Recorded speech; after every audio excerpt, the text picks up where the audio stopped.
The polished oak floors of the American Airlines first-class cabin gleamed under soft, ambient lighting as Evelyn Carter adjusted her diamond-studded watch.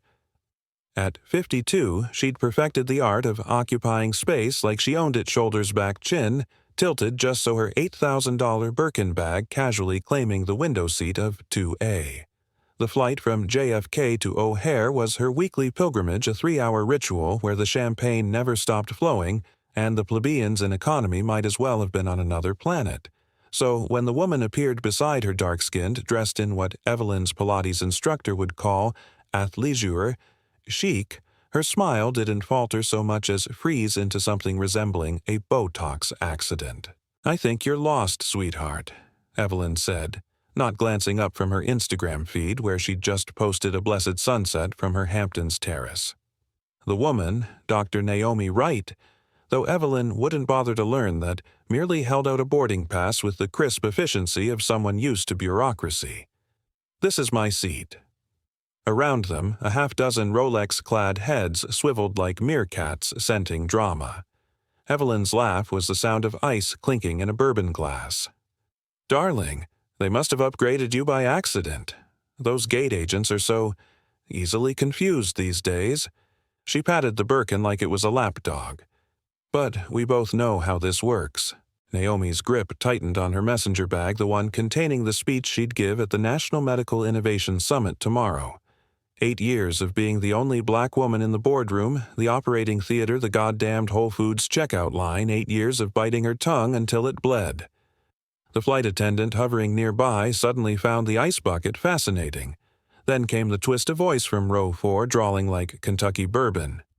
"Hey, Evelyn, quit hogging the poor lady's seat.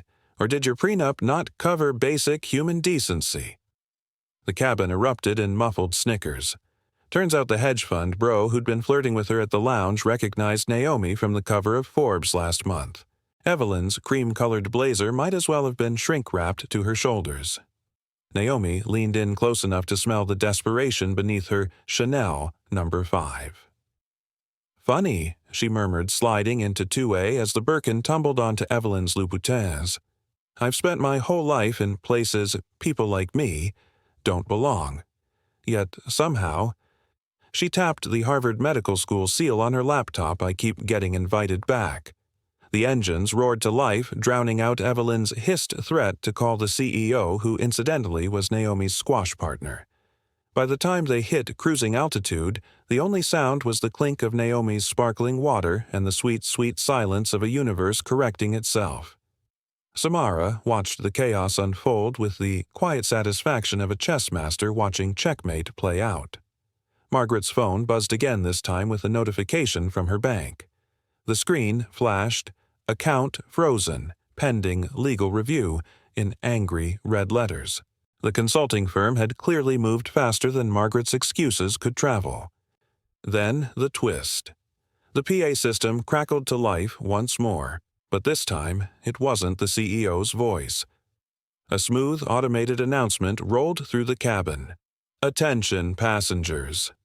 This aircraft has been reassigned as Flight 1872 to Professional Development. All non-essential personnel please disembark immediately." The remaining flight attendants exchanged confused glances until their tablets pinged in unison. Their new assignment, a mandatory 40-hour unconscious bias training, starting in the airport basement. Immediately. Nancy, the lawyer, was now pacing the aisle, her designer heels clicking a frantic rhythm as she dictated damage control statements to her phone. "No, no. Emphasize that I was documenting the incident, not endorsing it." Samara cleared her throat. "Nancy, was it?" She held up her own phone, displaying a real-time feed of Nancy's firm's website. The Our Team page now conspicuously lacked one particular profile photo. "I believe your statement just became unemployed." The Asian-American couple, now viral under the hashtag #RealFirstClass, were being flooded with interview requests. The husband grinned as he showed Samara his LinkedIn exploding with connection requests. "Turns out, corporate America loves allies who don't need a spotlight to do the right thing. Margaret made one last desperate lunge toward Samara. "You've ruined my life." Samara didn't flinch. "No, darling. You did that when you assumed the seat was yours to begin with." She nodded to Officer Rodriguez, who escorted a sobbing Margaret off the plane, right into the flashing cameras of waiting press. The last glimpse anyone got was of Margaret's designer scarf caught in the jet bridge door, fluttering like a white flag. As the cabin doors sealed shut, the remaining passengers burst into spontaneous applause. Samara simply returned to her tablet where 3 new board appointments and 17 partnership requests awaited her attention. Outside the window, the sun broke through the clouds, illuminating the runway like a golden road to somewhere better. Some revolutions, Samara mused as the plane lifted off, didn't need marching orders. Sometimes all it took was one woman refusing to move from her seat. And as Airline XYZ's stock ticker continued its meteoric rise on her screen, one thing became gloriously clear. The best revenge wasn't just success, it was making sure they all had to watch you enjoy it. First class. Samara set down her champagne flute with deliberate precision, the crystal ringing like a tiny bell. "I'd like the names of every crew member who defended me today." She said, her voice carrying just enough to make several passengers look up from their phones. The flight attendant's eyes widened as she pulled out a tablet, fingers flying across the screen. "Of course, Miss Williams. I'll have that for you immediately." Then the twist. The cabin lights dimmed, suddenly replaced by a glowing projection on the bulkhead wall. A live CNN feed showed Margaret's face splashed across the screen, the chyron below, reading, "Corporate consultant fired after viral airline incident, shares plummet 30%. Someone in business class actually cheered. The Asian American woman leaned across the aisle.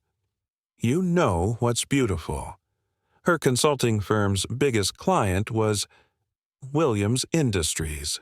Samara's lips curved into something that wasn't quite a smile.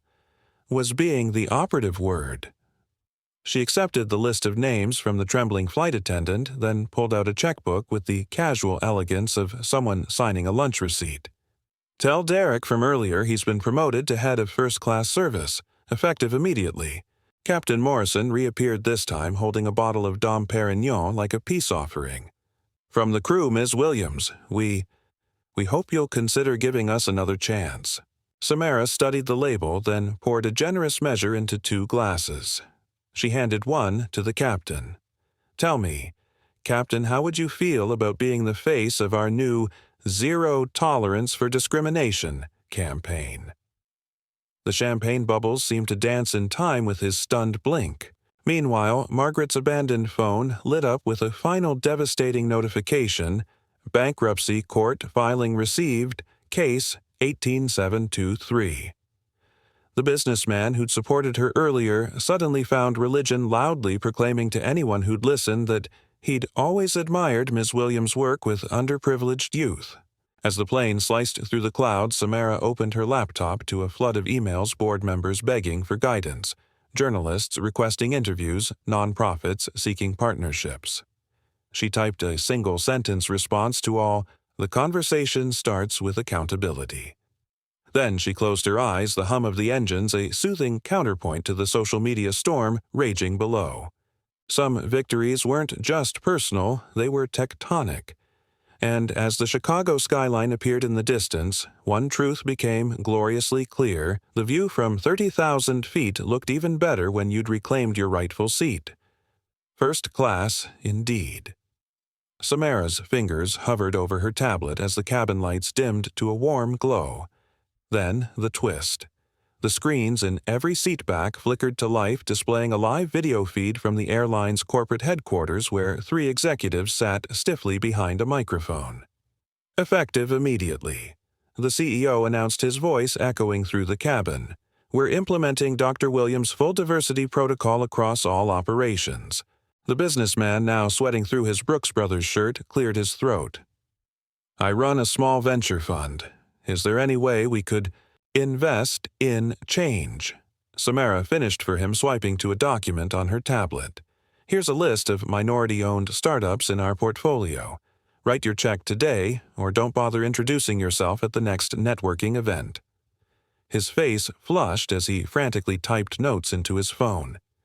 A teenage girl from economy class pushed forward her phone, shaking in her hands. "Ms. Williams, I got accepted to Harvard, but my family can't afford it." Samara didn't hesitate. She pulled a card from her portfolio and scribbled a number. "Call this admissions officer tomorrow. Tell her I'm personally endowing your scholarship." The girl burst into tears as the cabin erupted in applause. Then came the mic drop moment. The PA system crackled with an incoming message. Margaret's former law firm was now trending for all the wrong reasons. Their biggest client, Williams Industries' legal division.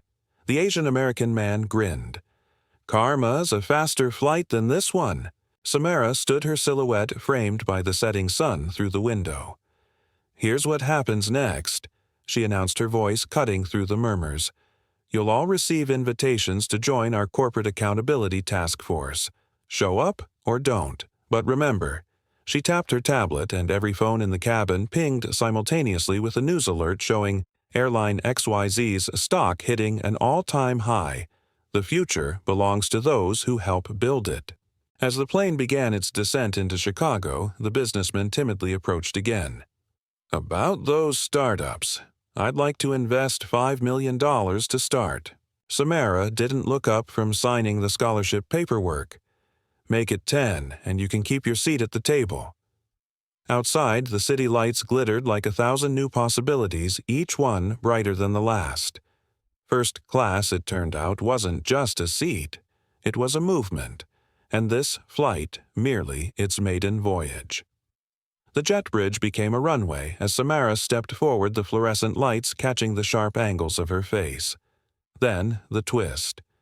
A wall of camera flashes erupted at the gate, reporters shouting questions over each other.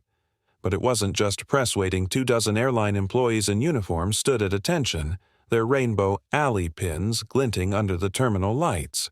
Margaret shrank back, but Samara extended a hand. "Walk with me." The gesture wasn't kindness, it was strategy. Let the world see the woman who'd tried to banish her from first class now trailing behind like a chastened child. A reporter shoved a microphone forward. "Ms. Williams, will you be pressing charges?" Samara adjusted her bag strap with deliberate calm. "The court of public opinion has already ruled." She nodded to where Margaret's former law firm's stock price was nosediving on the terminal monitors. "Sometimes justice wears Louboutins." The Asian American couple broke through the crowd, holding up their phones. "We just got invitations to join your corporate diversity board." "Good," Samara said, clicking down the corridor, "because we're auditing every vendor starting Monday." She didn't slow her pace as the businessman from first class came jogging up, his tailored suit now wrinkled with desperation. "About that investment, I transferred the 10 million whew." Samara finally stopped, turning with the precision of a chess queen positioning for checkmate. "Make it 20 and you can explain to CNBC why your fund suddenly cares about equity." His gulp was audible. At the arrivals curb, a black town car idled, but not the one anyone expected. The window rolled down to reveal Samara's grandmother, her hands still bearing the calluses from 40 years of cleaning planes. "Took you long enough, baby." The old woman chuckled. "Now, let's go celebrate. I booked us the Waldorf suite." As the car pulled away, Samara watched O'Hare shrink in the rearview mirror. Some victories weren't about revenge. They were about rewriting the script entirely. And as her phone buzzed with the Chicago mayor's request for a meeting, one truth became gloriously clear. The most powerful seat in the House wasn't in first class. It was the one you built yourself, then pulled up for everyone behind you. A year later, Samara found herself in seat 2A again, this time on Flight 447's return trip to New York. The champagne flute in her hand caught the light as she scrolled through her phone, where Margaret's latest LinkedIn post blinked up at her. "After a year of reflection, I'm launching a nonprofit to combat workplace discrimination." The comments section was a bloodbath of skeptical emojis and sarcastic well wishes. Then the twist. The cockpit door opened and Captain Reyes emerged, holding a framed photo. "Thought you'd appreciate this, Ms. Williams." The image showed the entire flight crew, including a newly reinstated Linda, posing with their Ally of the Year awards from the airline's first-ever diversity gala. Samra's laugh was warm, but carried an edge. Funny how accountability changes people, isn't it? The businessman from that fateful flight suddenly appeared in the aisle, his tailored suit replaced by a diversity and inclusion consultant, polo. "Ms. Williams, I've been trying to—" "Save it," Samra said, nodding to the economy cabin behind him. "Your seat's back there, but nice shirt." She turned back to her tablet where a breaking news alert flashed. Williams Industries acquires majority stake in luxury fashion house plans to launch affordable line inspired by grandmother's work uniforms. As the plane taxied toward the runway, a young black flight attendant leaned down conspiratorially. "Between us, that seat assignment glitch wasn't an accident. Corporate planted you next to Margaret on purpose after her third complaint about undesirables in first class." Samra's smile could have powered the jet engines. "I know." She tapped her window as Chicago disappeared beneath them. "Some lessons need to be taught at 30,000 feet. The real victory wasn't in the corporate takeovers or viral moments, it was in the quiet revolution of 1,000 daily choices. Like the fact that every Williams Industries office now had a janitor's closet converted into a quiet room with a plaque honoring Samra's grandmother. Or that Margaret's nonprofit's largest donor was an anonymous LLC traced back to, well, some mysteries were better left unsolved. As the plane climbed through the clouds, Samra opened her laptop to a new email from Harvard. The teenage girl she'd sponsored had just been elected student body president. Outside her window, the sun broke through the clouds, illuminating not just her face but the empty seat beside her. First class would always have its Margarets. But thanks to one unflinching woman in seat 2A, it would never be quite the same again. And that was worth drinking to. Naomi watched Derek's fingers hover over his tablet like a bad magician stalling before a failed trick. His smile had thinned into the kind of grimace usually reserved for lost luggage and in-flight turbulence. "Dr. Wright," he began, voice slick with faux sympathy. "Our system shows a last-minute aircraft change. Sometimes these seating assignments glitch." He stressed the word like it was a technical term, not a flimsy excuse. Across the aisle, Evelyn smirked into her mimosa, the bubbles popping like tiny rounds of applause. Then the twist. A sharp ding cut through the cabin as the cockpit door swung open. Captain Reyes, a broad-shouldered woman with salt-and-pepper hair and a no-nonsense stride, leaned into the aisle. "Everything all right back here?" Her eyes landed on Naomi, then flicked to Derek's sweating forehead. Before he could spin another corporate lie, the hedge fund bro from earlier piped up. "Just a little seating confusion, Captain. Seems your airline system thinks Dr. Wright here belongs in business class." He held up his phone screen, glowing with Naomi's Wikipedia page, youngest recipient of the Lasker Award for Medical Innovation. Evelyn's manicured fingers tightened around her glass. The captain didn't bother hiding her eye roll. Derek scanned her boarding pass again. The tablet beeped once-twice, then flashed green. A beat of silence. Then, with the grace of a woman who'd grounded Boeing CEOs, mid-sentence Captain Reyes plucked Evelyn's Birkin off 2A and handed it to her like a traffic ticket. "Ma'am, unless this purse has a ticket, it flies coach." A snort came from row 4. Even the octogenarian in 3C cracked a smile. Naomi settled into her seat as Derek scurried off, muttering about VIP exceptions. Evelyn hissed something about connections. But the magic words "I'll sue" fizzled when the captain tapped her own wedding band identical to the one glinting on Naomi's left hand. "Funny story," Naomi mused, buckling her seatbelt. "My wife hates when people mistake her airline for a country club." The engines roared, drowning out Evelyn's gasp.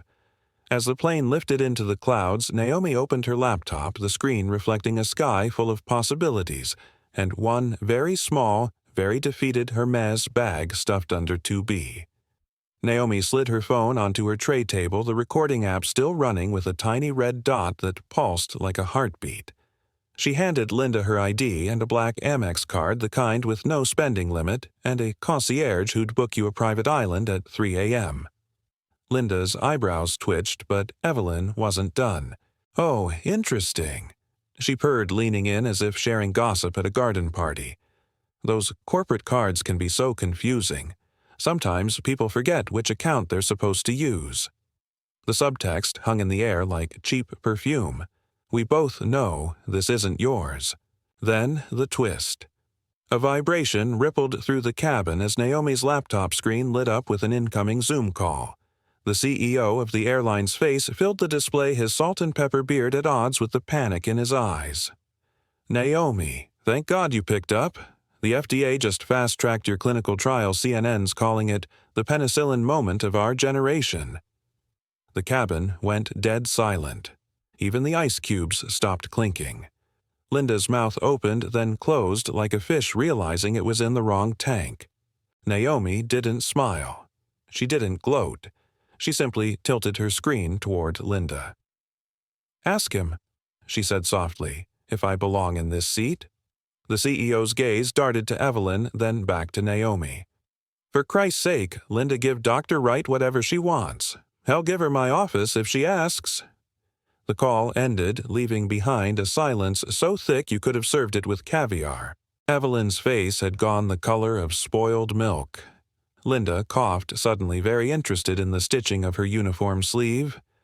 "Well then," she muttered, handing back the Amex like it might bite her. Naomi took it slowly, letting the moment stretch until it became uncomfortable. "One more thing," she said, tapping her phone to stop the recording. "I'd like a public apology from your airline. And," she glanced at Evelyn's now shrunken posture, "a complimentary mimosa, with extra champagne." As Linda scurried away, the hedge fund bro raised his glass from row 4. "To Dr. Wright," he announced, "who just cured 2 diseases today." The cabin erupted in applause. Even the flight attendants joined in. Only Evelyn didn't clap. She was too busy texting her lawyer, her fingers stabbing the screen like she was punching the elevator button of a sinking Titanic. Naomi leaned back, sipping her victory mimosa as the plane climbed through the clouds. Somewhere below, an entire social hierarchy was quietly, deliciously crumbling. Naomi let the silence stretch until it became its own indictment. Then, with deliberate calm, she reached into her messenger bag and pulled out a slim leather portfolio. The embossed gold letters caught the cabin light as she flipped it open. Dr. Naomi Wright, Chief Medical Officer, Innovate Gen Therapeutics. She held it up like a mirror, forcing Margaret to confront her own reflection in its polished surface. "Economically speaking," Naomi began, her voice smooth as the whiskey being poured 3 rows back, "my company's IPO last month valued us at $4.2 billion. But you're right, this blazer was on sale at Nordstrom Rack." A snort came from the hedge fund bro, now fully invested in the drama. The woman recording across the aisle zoomed in. Linda cleared her throat, a desperate attempt to regain control. "Perhaps we could—" "Wait," Naomi interrupted, tapping her portfolio. "Since we're discussing appearances—" She swiveled to face the elderly man who'd complained about the drama. "That Rolex you're wearing, the 1987 model with the cracked face, it's fake. The second-hand jerks." The man's liver-spotted hand flew to his wrist like he'd been stung. Then the twist. The captain's voice crackled over the PA. "Ladies and gentlemen, we're awaiting clearance from ground control." A beat. "Also, on behalf of the entire crew, I'd like to personally apologize to Dr. Wright for this unacceptable situation." The cabin erupted in murmurs. Margaret's mouth opened and closed like a marionette whose strings had been cut. Naomi stood not because she needed to, but because she wanted them all to see her, really see her. "Funny thing about first class," she mused, adjusting her cuffs. "It's not about the seat. It's about knowing no one can put you anywhere." She locked eyes with the woman recording. "Post that online, honey. Tag the airline." As she finally took her rightful seat, the engines roared to life. Outside the window, the runway lights blurred into streaks of gold like the scales of justice, Naomi thought, tipping irrevocably in her favor. Somewhere behind her, Margaret was frantically Googling how to delete a tweet. The champagne, when it came, tasted particularly sweet. Naomi's fingers tightened around her portfolio as Margaret's words slithered through the cabin. The air smelled suddenly of pretzels and privilege. She could feel the weight of every gaze, some curious, some hostile, all waiting for her to either explode or evaporate. Then the twist. A sharp ping echoed through the cabin as every passenger's phone lit up simultaneously. Breaking news alerts blared. Innovate Gen's breakthrough drug-approved stock soars 87% in pre-market trading. The hedge fund bro in row 4 actually yelped. Naomi didn't bother checking her own device. She simply watched as realization dawned on Margaret's face, slow and terrible like a Florida sunset. Funny, Naomi mused, tapping her portfolio against her palm. You were right, Margaret. This is about what's obvious. She turned to Linda, whose name tag now seemed to be sweating.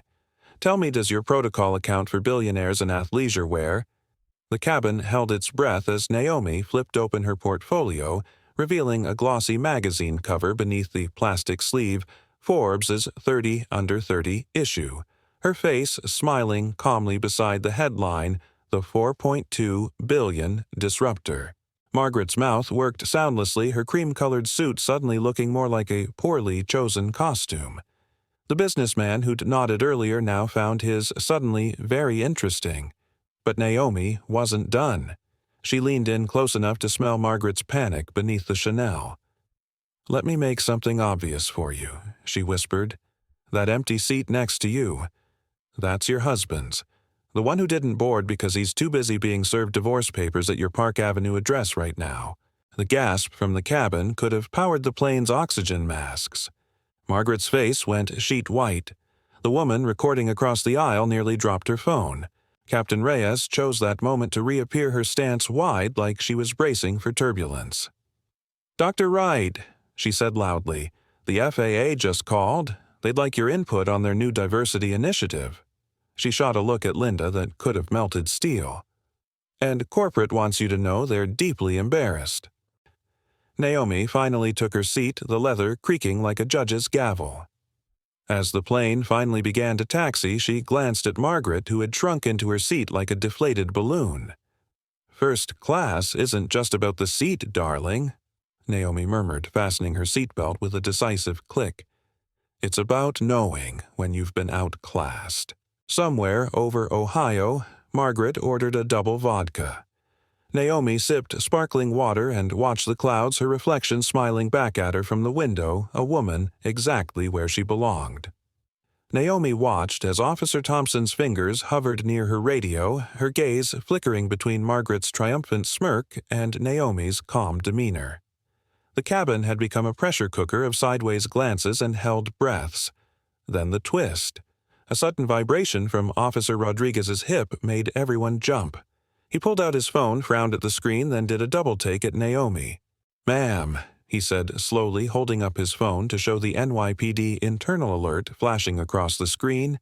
You're that Dr. Wright.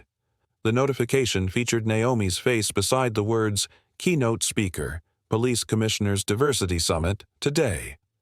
Margaret's manicured nails dug into her armrest. Naomi didn't smile. She simply reached into her bag and produced a small embossed card. My direct line to Commissioner Reynolds, she said, sliding it toward Officer Thompson. He's expecting my call about, let's call it a case study in real-time bias. The oxygen seemed to leave Margaret's lungs all at once. The businessman who'd complained about standards suddenly found the emergency exit instructions fascinating. Officer Thompson straightened her shoulders, her voice crisp with new authority. Miss Sterling, I'll need to see your ID and ticket for the report, Margaret spluttered. This is outrageous. I'm a platinum member. Yes, we know. Officer Rodriguez finished dryly examining her boarding pass like it might reveal secrets. Funny thing, this says 2B, not 2A. A beat. And according to our system, Dr. Wright's company owns 37% of this airline's frequent flyer miles through corporate travel. The cabin erupted. The hedge fund bro choked on his scotch. The woman recording whispered, "Oh, shit," loud enough for 3 rows to hear. Naomi stood smoothing her athleisure pants with deliberate calm. "Margaret," she said sweetly, "meet protocol." She tapped her watch, a sleek Apple Watch now buzzing with incoming board messages. "My legal team lands in Chicago in—" A glance. 20 minutes. Yours might want to hurry. As security escorted a sputtering Margaret off the plane, turns out falsely accusing someone of theft is a removable offense, the captain announced over the PA. "Ladies and gentlemen, we apologize for the delay. Complimentary champagne will be served courtesy of Dr. Wright's shareholder dividends." Naomi settled into 2A as the engines roared to life. Outside the window, the tarmac blurred into streaks of possibility. Somewhere below, Margaret was probably screaming into her phone. Naomi sipped her champagne and smiled. The best revenge, after all, wasn't just winning, it was making them watch you enjoy it. Naomi watched Margaret's phone camera swing toward her like the barrel of a loaded gun. The cabin had become a theater, every passenger leaning in for their front row seat to the spectacle. Then the twist. A shrill alarm blared from Margaret's own device, the words, "Fraud alert, $250,000, withdrawal attempt, Swiss bank account," flashing across her screen in bold red letters. The Asian American businessman from earlier let out a low whistle. "Standards, huh?" Margaret's perfectly manicured finger fumbled to dismiss the notification, but it was too late. The live streaming passengers had already zoomed in. Naomi arched an eyebrow. "Problem with your premium experience, Margaret." Officer Thompson didn't bother hiding her smirk as she plucked the phone from Margaret's trembling hands. "Ma'am, I think we need to have a separate conversation about your documentation." The cabin erupted in laughter, real, unfiltered, the kind that cracks through decades of pent-up frustration. Even the flight attendants abandoned professionalism to clutch their stomachs. Margaret's cream suit might as well have been a straitjacket. You can't," she sputtered, her face the color of a baboon's backside. "Oh, but we can," Officer Rodriguez said, producing handcuffs with a dramatic flourish. "Turns out, falsely reporting an incident is a federal offense, and that—" He nodded at her phone. "That's probable cause." Naomi leaned back in her seat as they escorted Margaret away, the woman's designer heels clicking a frantic staccato down the aisle. The businessman who'd defended her earlier suddenly discovered an urgent need to visit the restroom. Then the mic drop. The captain's voice boomed over the PA. "Ladies and gentlemen, we've been cleared for immediate departure. In recognition of today's educational experience, first-class drinks will be complimentary for all passengers. Except," she added dryly, "the one currently being escorted to airport police." As the plane lifted off, Naomi accepted a champagne flute from a grinning flight attendant.